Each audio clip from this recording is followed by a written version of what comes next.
ओम श्री सतनाम साखी। जय श्री कृष्ण। परम श्रद्धेय सद्गुरु स्वामी शांति प्रकाश जी महाराज के सत्संग प्रवचनों का संकलन सत्संग वर्खा भाग 16 प्रवचन 3 अपने श्वासों को व्यर्थ ना गवाएं पार्ट 5। गुरु महाराज ने अपने सत्संग में कहा, एक सुंदर युवक हाथ में पुस्तक लिए रास्ते से जा रहा था। एक संत ने उसे देखा तो दया आ गई और सोचा कि ये युवक तो सुंदर है, बुद्धिमान भी लगता है, क्यों न इसे कोई सदुपदेश दिया जाए। संत युवक के पास गए और पूछा, तुम कौन हो? युवक ने नम्रतापूर्वक संत के चरणों को स्पर्श किया और कहा, मैं विद्यार्थी हूँ। संत ने कहा, कहाँ जा रहे हो?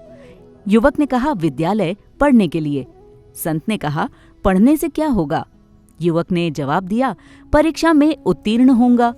संत ने कहा, फिर क्या करोगे? युवक कहता है, अच्छी नौकरी मिलेगी तो अच्छी जगह विवाह होगा। संत ने पूछा, फिर? युवक कहता है, वंश बढ़ेगा। संत ने कहा, आखिर में? युवक ने कहा, फिर मरूंगा और क्या।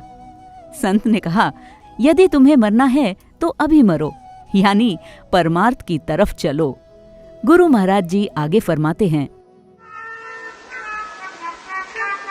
दुनिया दौलत माल खजाना, दुनिया दौलत माल खजाना, योती ऊंधायो बनो अजाया मन तो विनाए, की होती ऊंधायो बनो अजाया मन तो विनाए, तो विनाए, तो विनाए, लाल रतन अजाया मन तो विनाए।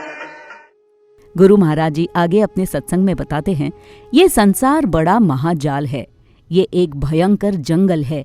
एक बार 8-10 लोग पैदल यात्रा पर निकले। रास्ते में उन्हें जंगल पड़ा तथा रात्रि भी हो गई थी। उन्हें जंगल के पशुओं से भयंकर आवाजों से डर लगने लगा।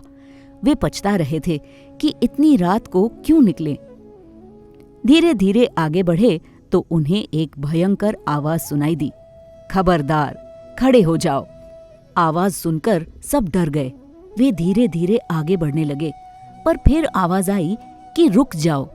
वे डर के मारे इधर उधर देखने लगे, लेकिन कोई दिखाई नहीं दिया। आखिर वे वहीं खड़े हो गए। थोड़ी देर बाद फिर एक आवाज आई कि सब झुक जाओ। डर के मारे सब झुक गए। तीसरी बार आवाज आई कि अब धरती पर मुट्ठियां भर लो। सबने वैसा ही किया। फिर से आवाज आई कि खड़े हो जाओ। वे खड़े तो हो गए, इधर उधर देखने लगे कि आवाज कहाँ से आ रही है। फिर आवाज आई कि अब मुट्ठी मत खोलना, ये मुट्ठी सुबह को ही खोलना। मुट्ठी जब खोलोगे तो पहले तुम हंसोगे और फिर रोओगे। ये आवाज सुनकर सब विस्मित हो गए। वे सोचने लगे कि आखिर बात क्या है। धीरे धीरे वे जंगल से बाहर निकले। सुबह हुई, सूरज निकला। सबने मुट्ठी खोली तो देखा कि उसमें माणिक मोती भरे थे। सब बहुत खुश हो गए। फिर सबको अफसोस भी हो रहा था कि काश मुट्ठियां ज्यादा भर लेते। हमने वक्त गंवा दिया। हमें जो करना था हमने वो किया ही नहीं। यानी पहले वे लोग हंसे और फिर रोने लगे। इसका तात्पर्य ये है कि ये संसार एक जंगल है। इसमें अज्ञान रूपी अंधकार है। ये सारे जीव यात्री हैं। किसी को पता नहीं है कि कहाँ जा रहे हैं। हानि लाभ का कुछ पता नहीं।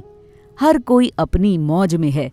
अज्ञान में चलते चलते संत, शास्त्र और गुरु हमें सावधान करते हैं कि खड़े हो जाओ और कोई न कोई साधन करो जिससे तुम्हारा कल्याण हो।